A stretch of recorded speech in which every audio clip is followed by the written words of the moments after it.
BBA और BCA दोनों ही कोर्सेज को आप 12th करने के बाद में आप अप्लाई कर सकते हैं, उसमें एडमिशन ले सकते हैं, क्योंकि इसका मिनिमम एलिजिबिलिटी क्राइटेरिया 10+2 होता है, जिसमें आपके पास मिनिमम 45% आपकी परसेंटेज होनी चाहिए। बीबीए और बीसीए दोनों ही courses central government universities, private universities दोनों ही कोर्सेज को करवाती हैं, जिसके लिए एडमिशन एंट्रेंस के थ्रू भी होता है और डायरेक्ट एडमिशन भी स्टूडेंट्स को दिया जाता है। कंडीशन दोनों ही कोर्सेज में सेम है कि अगर आपके पास 10th में मैथमेटिक्स है तो आप बीबीए और बीसीए दोनों ही कोर्सेज को आप इजीली कर सकते हैं। उसमें मैथमेटिक्स और टेक्निकल नॉलेज दोनों ही बहुत अच्छी होनी चाहिए, जबकि मैनेजमेंट कोर्स के लिए जो नॉन मैथ्स बच्चे वाले बच्चे होते हैं उनको मैथ्स, स्टैट्स और अकाउंट्स पर ज़्यादा अपना फोकस करना चाहिए।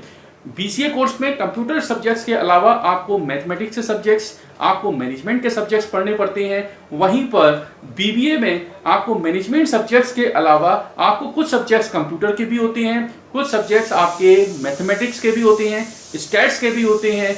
ये सारे के सारे सब्जेक्ट्स आपको बीसीए और बीबीए अलग अलग सेमेस्टर्स में आपको पढ़ने पड़ते हैं।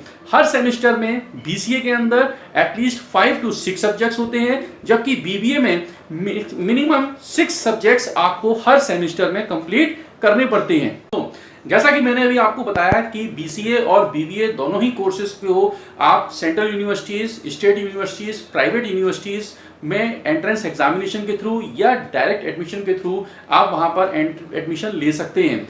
दोस्तों, कई बार स्टूडेंट्स 12th करने के बाद जब बीबीए और बीसीए कोर्सेज में एडमिशन लेने के लिए आते हैं तो वहां पर उनका एक नॉर्मल क्वेश्चन होता है कि यदि किसी स्टूडेंट ने 12th कॉमर्स साइड से किया हुआ है तो उसके मन में ये डाउट होता है कि क्या वो बीसीए कोर्स कर सकता है। वहीं पर अगर किसी स्टूडेंट के पास में 12th में मैथमेटिक्स होती है तो वो ये डाउट उसके मन में होता है कि क्या वो बीबीए के लिए अप्लाई कर सकता है। दोस्तों, यहाँ पर बिल्कुल अप्लाई कर सकते हैं। अगर आपने 12th में कॉमर्स लिया हुआ है तो आप बीसीए के लिए अप्लाई कर सकते हैं। वहीं पर यदि आपने 12th में मैथमेटिक्स लिया हुआ है तो आप बीबीए कोर्स के लिए भी आप अप्लाई कर सकते हैं। यहाँ पे ऐसा कोई भी रेस्ट्रिक्शन नहीं है कि यदि आपने कॉमर्स साइड लिया हुआ है 12th में तो आप खाली बीबीए के लिए ही जा सकते हैं, या आपने 12th में मैथमेटिक्स लिया हुआ है तो आप खाली बीसीए में अप्लाई कर सकते हैं। ऐसा यहाँ पे कोई भी रेस्ट्रिक्शन नहीं होता है, आप किसी भी कोर्स में अप्लाई कर सकते हैं।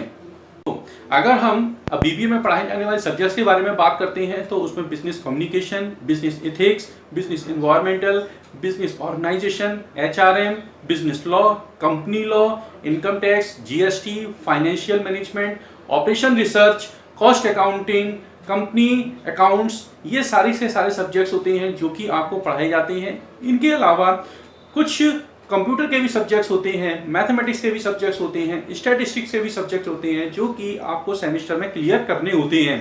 फ्रेंड्स, अगर आप बीसीए कोर्स में एडमिशन ले रहे हैं तो बीसीए कोर्स में computer science subjects like C plus plus, data structure, DBMS, computer organisation, computer architecture, graphics, software engineering, networking, network security, Java, e commerce, knowledge management, web technology, ये सारे के सारे सब्जेक्ट्स आपको पढ़ने पड़ेंगे। और इनके अलावा मैथमेटिक्स के सब्जेक्ट्स होते हैं, कुछ मैनेजमेंट के सब्जेक्ट्स होते हैं। तो हर सेमेस्टर में आपको कम से कम 5 सब्जेक्ट आपको पढ़ने पड़ते हैं। इसके साथ साथ एनवायरमेंटल स्टडी भी होती है जो कि एक ऑप्शनल सब्जेक्ट होता है, लेकिन ये क्वालिफाइंग पेपर होता है, तो इसको आपको जरूर क्वालिफाई करना चाहिए। दोस्तों, जैसा कि हमको पता है कि बीसीए एक IT professional under graduate course है, जिसको कंप्लीट करने के बाद में स्टूडेंट का प्रोफाइल एमएनसीज में software engineering, software developer, system administrator, network administrator, database administrator और performance test engineer, business analyst, इस तरीके का प्रोफाइल स्टूडेंट्स को मिलता है।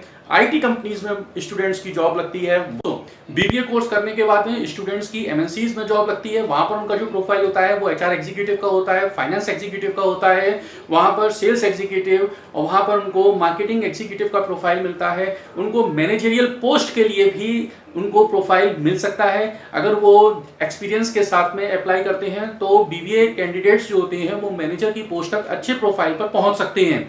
दोस्तों, गवर्नमेंट जॉब्स के लिए दोनों ही कोर्सेज बीसीए और बीबीए के स्टूडेंट्स अप्लाई कर सकते हैं। साथ के साथ प्राइवेट सेक्टर्स में, आईटी में और मैनेजमेंट के रिलेटेड जहां पर जॉब प्रोफाइल होता है वहां पर खूब जॉब ओपनिंग्स निकलती हैं, ह्यूज वैकेंसीज निकलती हैं। तो यहाँ पर जॉब अगर प्लेसमेंट के अगर रिगार्डिंग हम बात करते हैं, जॉब्स के रिगार्डिंग अगर हम बात करते हैं तो दोनों ही कोर्सेज में प्लेसमेंट्स बहुत अच्छी मात्रा में लोगों के स्टूडेंट्स के प्लेसमेंट लग रहे हैं और उनको जॉब भी मिल रही है। एक अच्छे पैकेज पर जॉब कर रहे हैं स्टूडेंट्स बीसीए और बीबीए करने के बाद में। तो ऐसा नहीं है कि बीसीए और बीबीए कोर्स करने के बाद में आप सिर्फ जॉब के लिए अप्लाई कर सकते हैं। आप इन कोर्सेज को करने के बाद आप अपना खुद का बिजनेस भी स्टार्ट कर सकते हैं।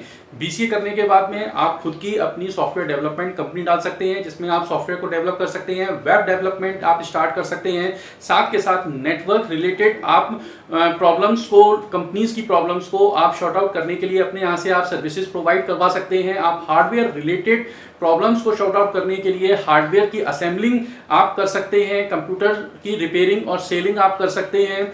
आपके पास में काफ़ी अच्छे ऑप्शंस हैं कि आप एक अच्छा इंस्टीट्यूशन आप अगर स्टार्ट करना चाहें, आप एकेडमिक से रिलेटेड अगर स्टार्ट करना चाहें तो आप अपना एक बहुत अच्छा ट्रेनिंग इंस्टीट्यूट भी आप ओपन कर सकते हैं, जहां पर आप स्टूडेंट्स को ट्रेनिंग प्रोवाइड करवाएं, उनके प्लेसमेंट आप प्रोवाइड करवाएं। आपके पास में एक अच्छी नॉलेज होगी तो आप ये सारे काम इजीली कर सकते हैं बीसीए करने के बाद में। वहीं पर बीबीए करने के बाद में स्टूडेंट्स के पास में भी बहुत सारे ऑप्शंस हैं, वो भी अपना स्वयं का बिजनेस स्टार्ट कर सकते हैं, जिसमें उनको e filing, e return, e GST work, GST filing, legal work, वो एडवोकेट्स के अंदर में रहके वो लीगल वर्क भी कर सकते हैं। उसके साथ साथ अकाउंटिंग रिलेटेड वर्क भी वो कर सकते हैं। अगर आपको टैली आती है तो आपके लिए बहुत अच्छी अपॉर्चुनिटी है कि आप अकाउंटिंग रिलेटेड वर्क भी बहुत ही इजीली अच्छी तरीके से परफॉर्म कर सकते हैं, वहां पर अपना काम भी आप शुरू कर सकते हैं। मैं अपनी वीडियो के अंत में अब सिर्फ यही कहना चाहता हूं कि यदि आपका इंटरेस्ट आईटी कैरियर के लिए है, आपको कंप्यूटर से, आपको इलेक्ट्रॉनिक गैजेट्स से प्यार है, आप उसको बहुत अच्छी तरीके से हैंडल कर सकते हैं और साथ के साथ आप नई टेक्नोलॉजीज को सीखने के लिए हमेशा तैयार हैं, आप उनको इजीली लर्न कर सकते हैं। अडॉप्ट करने के लिए अगर आप रेडी हैं तो आईटी कैरियर एक बहुत ही वंडरफुल कैरियर है, उसमें आप एक शानदार अपना कैरियर फ्यूचर बना सकते हैं। वहीं पर बीबीए स्टूडेंट्स के लिए मैं कहना चाहूंगा कि अगर आप बीबीए कोर्स करने के लिए इंटरेस्टेड हैं तो वहां पर आप सिर्फ ये देखिए कि क्या आपको नए नए लोगों से मिलना अच्छा लगता है, क्या आप किसी प्रोडक्ट के प्रमोशन के लिए आप बहुत अच्छी तरीके से तैयार हैं, क्या आपके अंदर मैनेजरियल क्वालिटीज हैं, क्या आपके अंदर लीडरशिप क्वालिटीज हैं, क्या आपको किसी प्रोडक्ट के किसी प्रोडक्ट को अगर आपको किसी को सेल करना हो या उसकी मार्केटिंग करनी हो तो क्या आप इजीली उस चीज को कर सकते हैं। तो अगर आप ये सब चीजें कर सकते हैं तो डेफिनेटली ये कोर्स आप ही के लिए बना हुआ है दोस्तों। आप बीबीए कोर्स में एडमिशन लें और वहां पर आप अपना एक शानदार करियर बनाइए। दोनों ही कोर्सेज में ओपनिंग्स बहुत अच्छी हैं, बहुत अच्छे प्लेसमेंट्स हैं, बहुत अच्छा स्कोप है। तो मैं आज की अपनी इस वीडियो में सिर्फ आपको यही चीज बताने के लिए, दोनों में डिफरेंशिएट करने के लिए, दोनों में जो कंफ्यूजन स्टूडेंट्स को होता है अपना एक ड्रीम कैरियर चुनने के लिए, मैं उसी डाउट को क्लियर करने के लिए आज की मैंने अपनी वीडियो बनाई हुई है और उम्मीद करता हूं कि ये वीडियो आपको बहुत पसंद आएगी। अगर आपको ये वीडियो पसंद आई तो इसको लाइक करें और ज़्यादा से ज़्यादा शेयर करें और हाँ, हमारे चैनल को सब्सक्राइब करना ना भूलें, जिससे कि हमारी नोटिफिकेशंस और हमारे न्यू वीडियोस आपके पास रेगुलर पहुंचते रहें और साथ में लगे हुए बेल आइकन को प्रेस करें, जिससे कि हमारी नोटिफिकेशंस रेगुलर आपको मिलती रहें।